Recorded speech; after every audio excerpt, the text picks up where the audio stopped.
आज की इस वीडियो में हम बात करने वाले हैं फ्यूचर इंडेफिनिट टेंस का एक्टिव वॉइस से पैसिव वॉइस हम कैसे बनाएंगे। तो आइए हम इस वीडियो को स्टार्ट करते हैं। सबसे पहले हम क्या करेंगे दोस्तों, सबसे पहले जो अगर आप देखेंगे एक्टिव वॉइस, यदि आपका एक्टिव वॉइस का स्ट्रक्चर इस टाइप का होगा कि सबसे पहले सब्जेक्ट होगा, ठीक है, सब्जेक्ट के बाद विल होगा या शैल होगा, ठीक है, उसके बाद मेन वर्ब की फर्स्ट फॉर्म होगी, उसके बाद ऑब्जेक्ट होगा। यदि इस टाइप का स्ट्रक्चर आपके एक्टिव वॉइस का है तो पैसिव वॉइस में जब हम परिवर्तित करेंगे तो क्या करेंगे, इसे इस टाइप के स्ट्रक्चर में हम परिवर्तित कर देंगे। यानी कि जो आपका जो ऑब्जेक्ट होगा, ठीक है, उसे हम यहाँ पर लिख देंगे, सबसे पहले लिख देंगे, अर्थात ऑब्जेक्ट को यहाँ लिख देंगे, उठा करके सब्जेक्ट बना देंगे।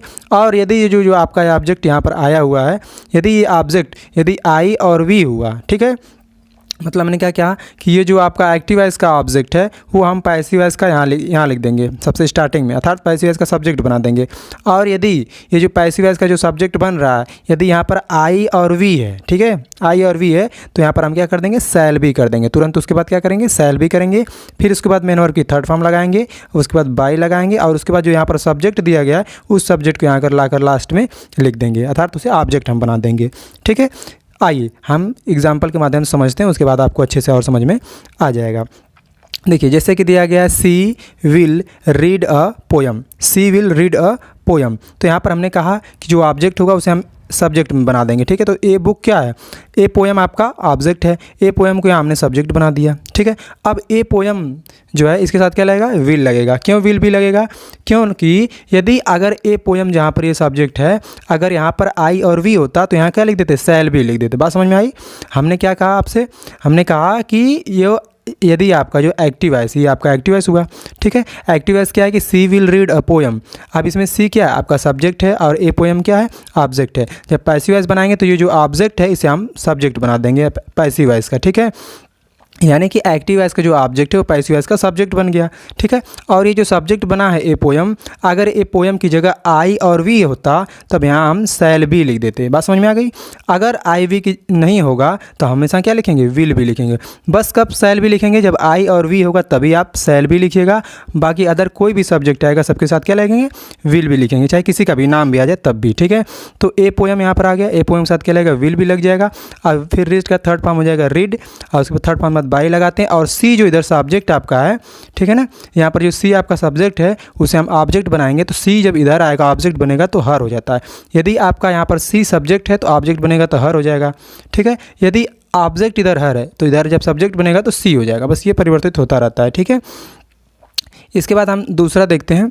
दूसरा जो सेंटेंस है, दूसरा सेंटेंस है कि आई शैल सिंग ए सॉन्ग। अब यहाँ देखना आपको, देखिए ये मत सोचिएगा कि जो है आई यहाँ पर लिखा है तो उसके अनुसार हम यहाँ भी शैल भी लगा देंगे, नहीं नहीं, जो आप सब्जेक्ट बनाएंगे पैसिव वॉइस का उसके अनुसार लगाना है। ठीक है, तो ये दूसरा है कि आई शैल सिंग ए सॉन्ग, तो आई शैल सिंग ए सॉन्ग में ऑब्जेक्ट क्या है, ए सॉन्ग है, तो ए सॉन्ग को हमने यहाँ पर उठा लिया। ठीक है, अब ए सॉन्ग के अनुसार हम यहाँ पर विल भी या शैल भी लिखेंगे। ठीक है, इसके अनुसार नहीं, किसके अनुसार, ए सॉन्ग के अनुसार, क्योंकि नया वाला सब्जेक्ट कौन बनना है, ए सॉन्ग, तो ए सॉन्ग के अनुसार क्या लगेगा, विल भी लगेगा। हमने आपसे बताया था कि ए सॉन्ग की जगह अगर आई और वी होगा तो शैल भी लगेगा, अन्यथा किसी भी सब्जेक्ट के साथ विल भी लगेगा। तो ए सॉन्ग हो गया, बात समझ में आ रही है ना, ए सॉन्ग उसके साथ विल भी हो गया। आप इस सिंग का थर्ड फॉर्म लिखेंगे तो सिंग सैंग संग होता है, तो यहाँ पर हमने सैंग लिख दिया, सिंग सैंग संग लिख दिया। ठीक है, संग के बाद बाई लिखेंगे, और जो आप सब्जेक्ट आपका आई है जब ऑब्जेक्ट में जाएगा तो मी हो जाएगा। हमने आपसे बताया कि यदि सब्जेक्ट आई होगा और ऑब्जेक्ट बनेगा तो इधर आके मी हो जाता है। यदि इधर ऑब्जेक्ट है बाई चांस तो आप सब्जेक्ट बनाएंगे आप तो इधर आकर के आई हो जाएगा। ये परिवर्तित होता रहता है। ठीक है, बात समझ में आ रही है।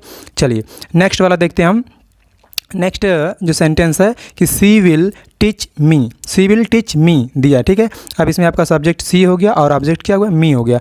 अब मी को हम सब्जेक्ट बनाएंगे तो यहाँ देखिए आई आ गया। हमने कहा ना कि जब मी को सब्जेक्ट बनाएंगे तो आई हो जाएगा। ठीक है, तो यहाँ पर सब्जेक्ट क्या आ गया, आई। हमने कहा था आपसे कि आई और वी आएगा तो शैल भी लगाएंगे, तो आई के साथ क्या लगा देंगे, शैल भी। ठीक है, आई शैल भी। टीच का थर्ड फॉर्म होता है टॉट, और थर्ड फॉर्म बाद बाई लगा देंगे, और उसके बाद सी जो सब्जेक्ट उसे जब ऑब्जेक्ट बन लेंगे तो सी का इधर आकर के हर हो जाएगा। ठीक है, बात समझ में आ रही है। चलिए अब इसका यदि नेगेटिव आ जाता है तब कैसे लगाएंगे।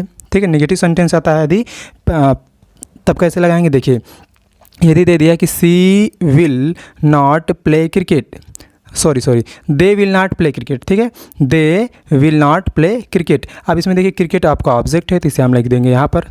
ठीक है, क्रिकेट लिख दिए। अब क्रिकेट के साथ हमने बताया था क्या लगेगा, विल भी, मतलब आई और वी आएगा तो शैल भी, अर्थात सबके साथ विल भी।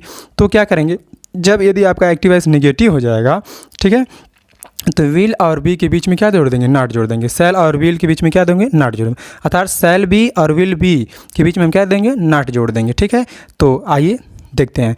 यहाँ क्रिकेट आपका जो है, क्रिकेट जो शब्द है ये आपका ऑब्जेक्ट जो था, ये ऑब्जेक्ट है यहाँ पर ना, तो इसे हम सब्जेक्ट बना लेंगे। तो सब्जेक्ट बनेगा तो क्या हो जाएगा, विल नॉट बी हो जाएगा। ठीक है, विल नॉट बी मतलब विल नॉट बी, अर्थात विल बी के बीच में नॉट जोड़ेंगे, सेल बी के बीच में नॉट जोड़ेंगे। तो क्रिकेट को हम यहाँ पर सब्जेक्ट बना लिए, तो क्रिकेट हो गया, और उसके बाद विल नॉट बी लिख देंगे। ठीक है, यदि क्रिकेट की जगह आई और वी आएगा तो यहाँ सेल नॉट बी लिख देंगे। ठीक है, तो क्रिकेट लिख दिया हमने, फिर उसके बाद विल नॉट बी लिख दिया। प्ले का थर्ड फॉर्म लिखेंगे, प्लेड हो जाएगा, थर्ड फॉर्म बाद बाई लगा देंगे। और दे यदि आपका सब्जेक्ट है, जब ये ऑब्जेक्ट बनता है तो दे का इधर आकर के देम हो जाता है। ठीक है, दे सब्जेक्ट है आपका, जब ऑब्जेक्ट बनेगा तो दे आकर का इधर आकर क्या हो जाता है, देम हो जाएगा। चलिए दूसरा देख लेते हैं। दूसरा दिया गया है कि Rakesh will not right an application. तो एन एप्लीकेशन आपका ऑब्जेक्ट है, इसे हम इधर बना देंगे सब्जेक्ट पैसिव है इसका, तो एन एप्लीकेशन विल नॉट भी हो जाएगा। ठीक है, क्योंकि एन एप्लीकेशन की जगह अगर आई और वी होता तो सेल नॉट भी होता। ठीक है, लेकिन एन एप्लीकेशन है तो इसका हम क्या लिख देंगे, विल नॉट भी लिख देंगे। ठीक है, तो an application will not be. अब राइट का थर्ड फॉर्म हो जाएगा रिटेन, थर्ड फॉर्म बाद बाई लगा देंगे।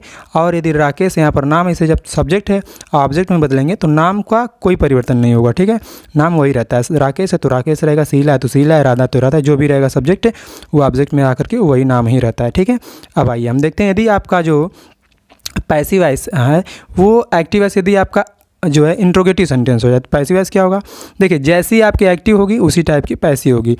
यहाँ देखिए will see wash her clothes, will see wash her clothes. अब यहाँ देखिए हम क्या करेंगे, हर क्लोथ्स, यहाँ देखिए जो विल लगा हुआ है यहाँ पर सी के अनुसार लगा हुआ है, तो सबसे पहले हम यहाँ भी क्या करेंगे, जो विल या सेल लगाएंगे यहाँ पर वो ऑब्जेक्ट के अनुसार लगाएंगे। तो ऑब्जेक्ट हमारा क्या हुआ, इसमें हर क्लोथ हुआ, तो यहाँ पर आप हर क्लोथ्स लिख दीजिए। अब हर क्लोथ्स के क्या लगेगा, विल लगेगा, तो पहले आप विल लिखिएगा, इसमें विल है तो इसमें विल हो जाएगा, तो विल हर क्लोथ्स। उसके बाद बी इसका बचा हुआ है तो सब्जेक्ट बाद लिख देंगे बी, फिर वाश का third form washed, third form बाद बाई लगा देते हैं, और सी इधर सब्जेक्ट इधर आकर क्या हो जाएगा, हर हो जाएगा। ठीक है, लेकिन यदि यहाँ पर हर क्लोथ की जगह आई और वी होता तो यहाँ क्या लगा देते, सेल लगा देते, विल की जगह क्या लगा देंगे, सेल लगा देंगे। ठीक है, ये ध्यान रखिएगा, अगर हर क्लोथ की जगह सब्जेक्ट क्या बनेगा, आई और वी बनेगा तो यहाँ पर सेल लगा देते, सेल हर क्लोथ, फिर उसके बाद बी वॉश्ड बाई हर हो जाता। लेकिन जब यहाँ हर क्लोथ की जगह आई वी नहीं है तो क्या करेंगे, विल का ही प्रयोग करेंगे। ठीक है, अब देखिए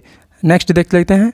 अब दूसरा दिया है कि when shall I call my servant.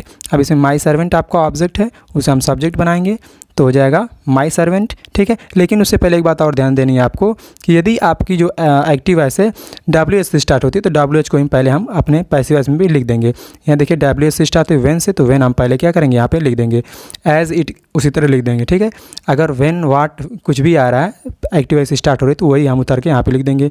तो व्हेन है, यहाँ भी हमने व्हेन लिख दिया। ठीक है, अब उसके बाद देखिए यहाँ जो सेल लगा हुआ है इस आई के अनुसार लगा हुआ है। ठीक है, तो अब अपने यहाँ जो हम लगाएंगे, यहाँ पर पैसिव वॉइस में जो विल या सेल लगाएंगे ये अपने सब्जेक्ट के अनुसार लगाएंगे। इसमें सब्जेक्ट क्या बनेगा, नया वाला माई सर्वेंट बनेगा, तो माई सर्वेंट साथ क्या लगेगा, विल लगेगा। ठीक है, तो व्हेन विल माई सर्वेंट, इसका बी बचा हुआ है तो बी लिख देंगे सब्जेक्ट पार्ट, और कॉल का थर्ड फॉर्म होता है कॉल्ड, और थर्ड फॉर्म बाद बाई लगा देते हैं, और जो आई सब्जेक्ट आपका है इसे इधर आकर लाएंगे तो ऑब्जेक्ट में आकर क्या हो जाएगा, मी हो जाएगा। ठीक है, इसी तरह से आप लिखेंगे। एक बात का ध्यान रखेंगे कि यदि क्वेश्चन मार्क एक्टिव वॉइस में लगा हुआ है तो पैसिव वॉइस में भी क्वेश्चन मार्क लगेगा।